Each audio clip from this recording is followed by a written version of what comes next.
नमस्कार दोस्तों, मैं हूं विक्रम और आज फिर से मैं आपको एक ऐसे स्थान पर लेकर आ गया हूं जो शायद ये आपने इससे पहले कभी देखा होगा। आज हम आ चुके हैं राजस्थान के डिस्ट्रिक्ट सीकर में और एग्जैक्ट जगह का नाम है देवगढ़। यहां पर हमें पहाड़ियों के बिल्कुल शिखर पर, चोटी पर एक बहुत बड़ा और तकरीबन 250 वर्ष पुराना एक किला दिखाई दिया है, जिसको आज हम बहुत बारीकी के साथ में ऐतिहासिक रूप में एक्सप्लोर करने के लिए जा रहे हैं। दोस्तों, इसका जो जाने का रास्ता पूरा ऑफ है और हमें यहाँ पर पहाड़ों की ट्रैकिंग करके ऊपर जाना है। और यहाँ पर काफ़ी सारे कीकर, जिसे बबूल कहते हैं, उनके पेड़ भी हैं, कांटेदार हैं और इनके जो रास्तों पर बड़े बड़े पत्थर भी पड़े हुए हैं।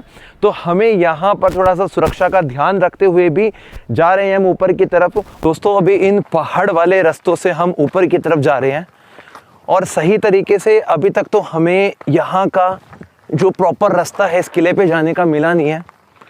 बस हम लोगों के जो पैरों के निशान है, जो एक रास्ता सा बना रखा, उसी को देख देख के समझ के आगे बढ़ने की कोशिश कर रहे हैं।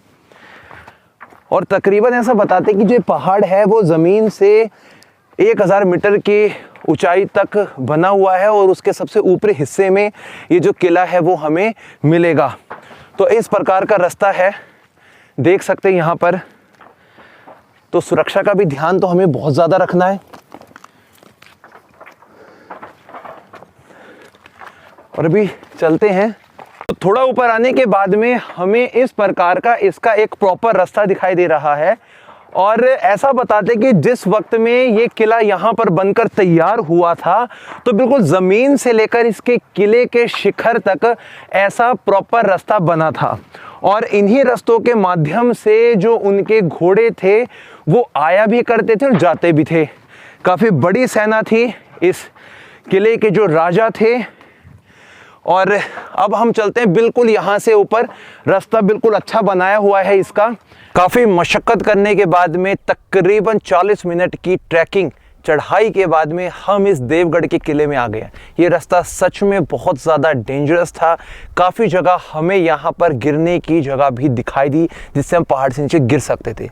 लेकिन संभलते संभलते हम पहुंच चुके हैं इस देवगढ़ किले के बिल्कुल मुख्य द्वार के बाहरी हिस्से में। यहाँ पर आपको देखने को मिलेगा कि कुछ सीढ़ियाँ बनाई गई हैं, जिसकी मदद से हम इस किले के अंदर प्रवेश करेंगे। आइए आगे की तरफ, ताकि मैं आपको यहाँ की कुछ चीज़ें बता सकूँ और समझा सकूँ।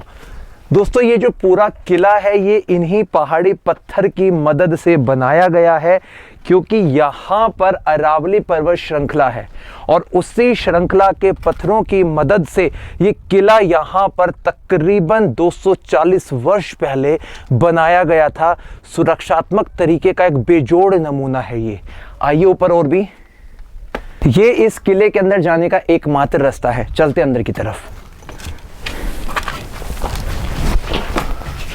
सुरक्षा के लिए किसी वक्त पहले यहाँ पर उनके सैनिक वगैरह तैनात रहते थे, ताकि गेट में से आने वाले हर इंसान पे नज़र रखी जा सके।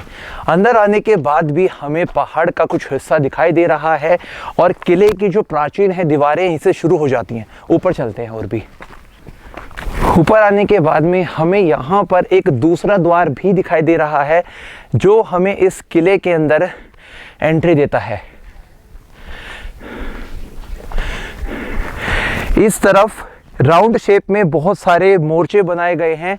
जब ये सैनिक यहाँ पे तैनात रहते थे तो उनकी जो बंदूक के पॉइंट थे यहाँ पर लगे रहते थे, जिसकी मदद से बाहर से आने वाले हर व्यक्ति पर निगरानी भी रखी जाती थी और दुश्मन का पता लगते ही उनको यहाँ से गोली भी मार दी जाती थी।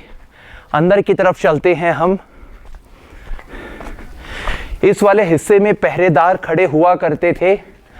यहाँ पर चूने पत्थर का इस्तेमाल किया गया है इसको मजबूती देने के लिए। गेट की जो ऊंचाई है वो तकरीबन 10 से 12 फीट के आसपास है। आगे की तरफ आइए आप। यहाँ पर किसी वक्त पहले लकड़ी का गेट था, उसके लिए कॉर्नर में चूड़े बनाए गए हैं जहाँ पर वो गेट फंसा करता था। ये ऐसा मालूम पड़ता है कि उनका बैठक पॉइंट होगा, जहां पर उनके मुख्य लोग या अतिथि लोग रुका करते होंगे। दोनों तरफ इस प्रकार का हिस्सा देखने को मिलता है आज के वक्त में। सामने की तरफ आइए, एक बार आप देखने की कोशिश करते हैं क्या है। दोस्तों यहां पर हमें एक तहखाना, एक सुरंग सा रास्ता मालूम पड़ता है। एक बार मैं इसके अंदर जाने की कोशिश करता हूं। थोड़ा ये रिस्की हो सकता है, लेकिन एक बार हम इसके अंदर जाएंगे और आज पता लगाएंगे कि इस प्रकार के जो गड्ढे बनाए जाते थे वो किस चीज को रिप्रेजेंट करते थे। देखिए यहां पर काफी ज्यादा चमगादड़ों का मल भी गिरा हुआ है और उतरने में थोड़ी दिक्कत भी है, लेकिन कोशिश करते हैं।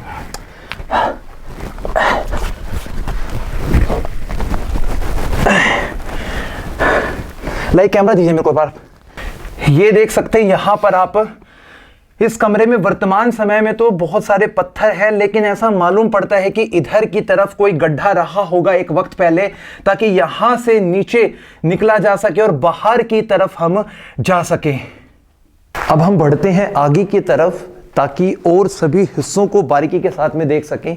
यहां पर भी एक कमरा हुआ करता था छोटा सा, और इसी प्रकार से ऊपर की तरफ एक रास्ता बना है। राइट लेफ्ट में छोटे छोटे कक्ष बनाए गए हैं, और ये जो कक्ष थे यहाँ पर यकीनन उनके जो सैनिक थे वो रहते होंगे।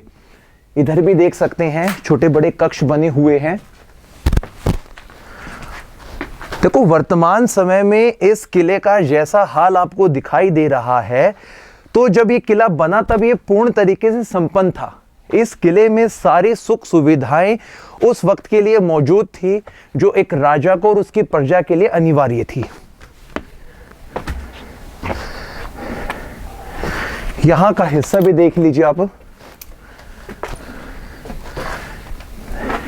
एक एक करके हम किले के और नजदीक और पास आते जा रहे हैं। इधर आइए थोड़ा सा। यहां पर मैं आपको एक होल दिखाता हूं। इस होल का महत्व होता था, जब यहां पर गेट लगा रहता था तो उसके पीछे काफी बड़ी लकड़ी के सपोर्ट से इसको बंद कर देते थे, ताकि बाहर के आक्रमण से बचा जा सके। किले में ऊपर चढ़ते वक्त हमें ना इस बात का अनुभव यकीनन हो गया है कि सैनिक यहां पर हर हिस्से में तैनात रहते थे, और सैनिक चौकी के रूप में इसका जो बाहरी हिस्सा था वो उस वक्त प्रदर्शित हुआ करता होगा। जितने भी गेट हैं काफी घुमावदार हैं। गेट एक के बाद एक कतारबद्ध नहीं लगे हुए हैं, राउंड शेप में सारे के सारे गेट द्वार बने हुए हैं। यहां पर भी एक द्वार हमें दिखाई दे रहा है। इन पत्थरों का यहां पर इस्तेमाल किया गया है। अंदर चलते हैं हम, और आज के वक्त में इस किले में बहुत ज्यादा टूट फूट हमें देखने को मिलती है।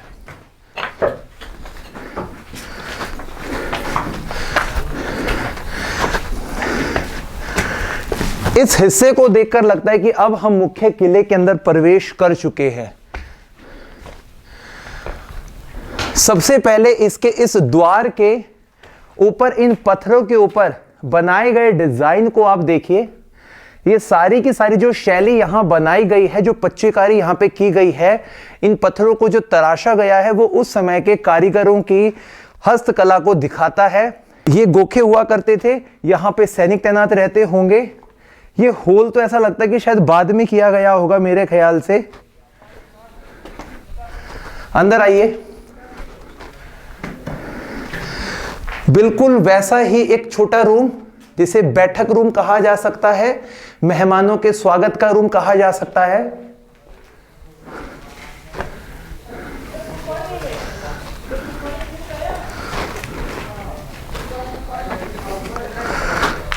अंदर आने के बाद में हमारी नजरें सबसे पहले इस तरफ बने हुए बहुत सारे कक्षों के ऊपर पड़ी। तो जितने भी कक्ष हैं एक बार इनको भी देखेंगे, और यहाँ पर पानी के बहुत सारे टाँके भी बनाए गए हैं, कुछ नीचे जाने के रास्ते भी हैं। दोस्तों ये उस वक्त पानी के टाँके हुआ करते थे, क्योंकि पानी की व्यवस्था पहाड़ के इतनी ऊंचाई वाले हिस्से में करने के लिए वो यहाँ पर पानी को एकत्रित रखते थे। ये इसका अंदर जाने का रास्ता हुआ करता था, जिसकी मदद से वो लोग पानी नीचे से भर लिया करते थे। एक बार इन कक्षों के भी हम अंदर के व्यू को देख लेते हैं। आज ये कैसे मालूम पड़ते हैं, क्या इनका रूप हमें देखने को मिलता है।